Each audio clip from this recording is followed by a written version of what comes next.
We're off to see the wizard, the wonderful Wizard of Oz.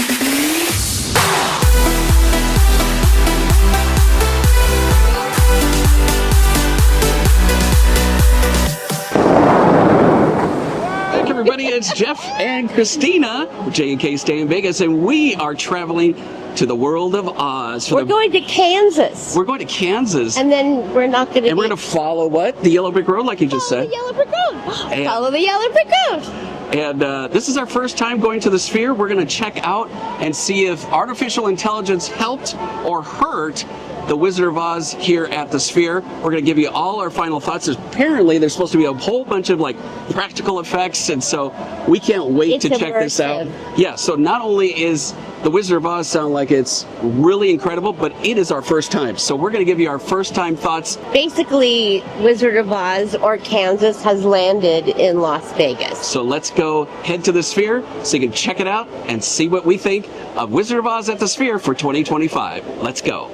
Now, before stepping inside, we stopped at the Venetian's Wizard of Oz pop-up for a quick photo. This is where the L-O-V-E, the big love letter signs, are usually in this area. And don't forget, just right on the back side of this is a Wizard of Oz cafe. You can even get a few merch things here and some coffee and pastries, just like you would when this cafe is not Wizard of Oz themed. From there, we follow the long convention center walkway that eventually delivers us straight to Sphere.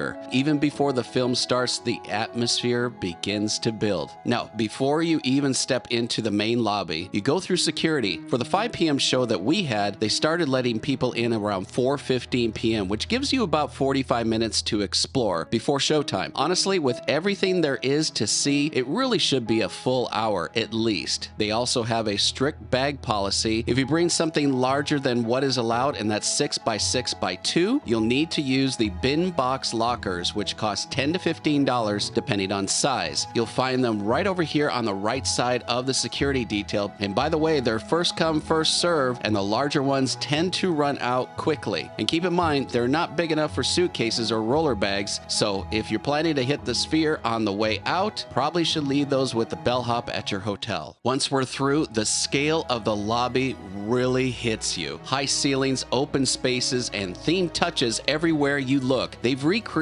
Professor Marvel's wagon along the walls. You'll even see the main characters floating in giant glass bubbles. These aren't holograms, they're film projections, but they give the illusion of living, breathing displays. If you're filming like on an iPhone, you'll notice that they flicker like a strobe, as you can see here, because of the refresh rate. They look nice and clear in person. Now, the sound design adds another layer. Overhead speakers play ambient noises, cows, birds, dogs barking, fading in and out in a way that makes them almost jump out at you. It's subtle, but it puts you in the right headspace before the movie even starts.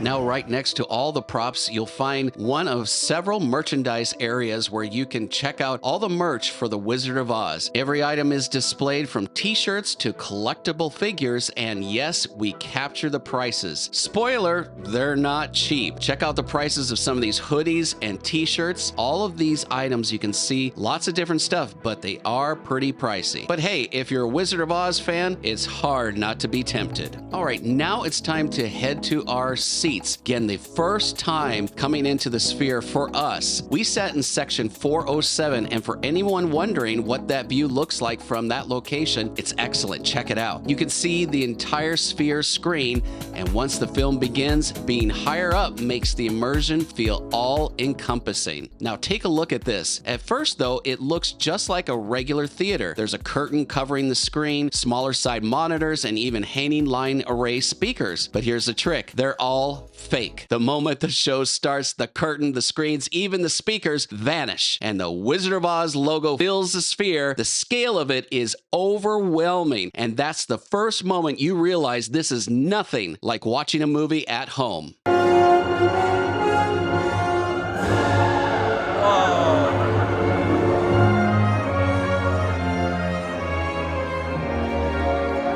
All right, right, big letters here. Spoilers ahead. So if you're going to come to the Wizard of Oz and you do not want to see any spoilers of what happens inside the sphere, now would be a good time to pause this video and come back. All right, everybody. Okay, you're good with spoilers? All right, let's do this. At the beginning of the movie, we have the tornado sequence. Powerful winds whip through the theater and the seats shake as the storm and tornado builds. Physical leaves swirl through the air and all around you, dropping from the ceiling. Also, there are butterflies that flutter across the entire sphere dome, surrounding you in various colors, just flying around just to give you that complete immersive experience. And now, when the Wicked Witch makes her grand entrance, the seats rumble like you wouldn't believe, making her presence feel even more menacing. Poppies will put them to sleep. Now, during the poppy scene, where they're in the poppy field, artificial snow begins to drift down as Dorothy and her friends fall under the spell. Now, when we're in the forest scene here, where all the apples are, apples, albeit fake ones, styrofoam, not too sure because we weren't lucky enough to get one, but apples actually fall from above, surprising the crowd. Unbelievable. Now those flying monkeys that we all know, well, this really came out of, I should say, right field. From my right side, it was quite shocking. There are flying monkeys that come into the sphere. It feels like they're actually swooping overhead. In fact, they are. There's about 3 of them. They fly all around the sphere down to the lower levels, and then they eventually exit through the bottom. I'm thinking it's some type of drone effect because they can control where they go. Let me know in the comments below if you know what it is or what you think it is. Again, of course, this is not a ride. It's not some amusement park gimmick. It's still the Wizard of Oz, but enhanced with physical effects that make you part of the story. And boy, did it ever. Rainbow, way up high.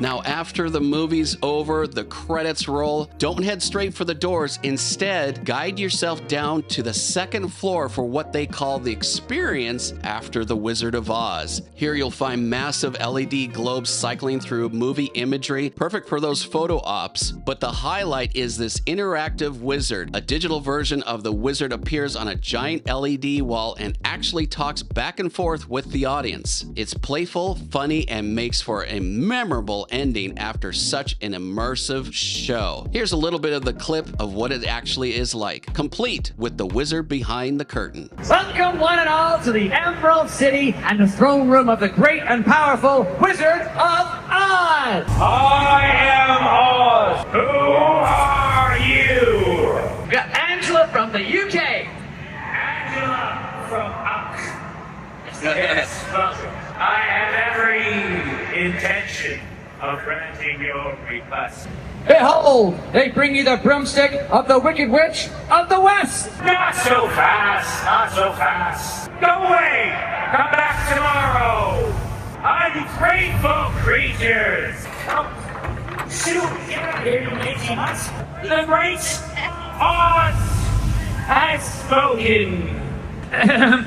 Esteemed guests of the Emerald City and all who are young at heart, thank you for being with us today here in Oz, but beware because someone may drop a house on you! Now, before we wrap up, let's touch on the controversy that's been buzzing around this show. To adapt a classic film to the Sphere's massive canvas, they used artificial intelligence with Google to extend and enhance scenes. If you're really looking for it, you'll spot AI-generated quote-unquote extras filling the space. For some, that's a deal breaker. It's something I noticed, but for others, it's barely noticeable. Of course, your field of view is watching Dorothy and the rest of the characters in the middle of the screen. So again, the big question, did AI ruin the Wizard of Oz at Sphere? Well, instead of answering that here, let's throw it back to us outside the Sphere, where we'll give you our final thoughts. There's no place like home. There's no place like home. There's no place like home. There's no place. There's no place. place like home. Well, guys, we are done with the Wizard of Oz here at the Sphere. Our first time experience. Oh my God. Lots of oh my gods. There are so many oh my gods. It's like, Moments. they're just absolutely crazy. There's the shoes back there. Usually on a vlog we tell you like, oh, what to expect and what to get this and Tips. yeah, this is what's gonna happen. There's so many surprises in there. It's literally 4D. And we'll just leave it at that. There's been a lot of There's been some people videos. that have, but there's nothing like think- sitting there and watching it. It's amazing. It envelops you, and Yeah, then the envelop. effects. I mean, I've seen the film, like when I was a kid and everything, but this literally is on another level. And yeah. I know the movie, it's but it's worth the money. You guys, we're not paid by them. We came here with our own money. So do you think AI ruined the Wizard of Oz at the Sphere? No, it made it better. It made it so realistic, Immersive. immersive. I mean, we all grew up watching it on TV, but this is a whole different level. So cool. Yeah. Well, everybody, that's going to do it. We hope you've enjoyed the video, all the little captures, the little behind the scenes and all that stuff, but you're going to have to come here yourself. It's spend the money. It's worth the money. every penny. And Every penny. that even after the movie is over, you go to level 2 and you still have stuff to enjoy. Hopefully you saw it. And you get to experience. So definitely come here, check it out. Again, if you like our videos, everybody, make sure you hit a thumbs up on this video, subscribe to J&K Stay in Vegas. After all, it's free, right? And what should they do? Turn on those Bell and notifications. Yeah, turn on those bell notifications. That'll alert you to all these new videos and our live streams, which we do every Saturday night. All right, everybody, until the next one, stay safe. And stay silly. Bye-bye, everybody.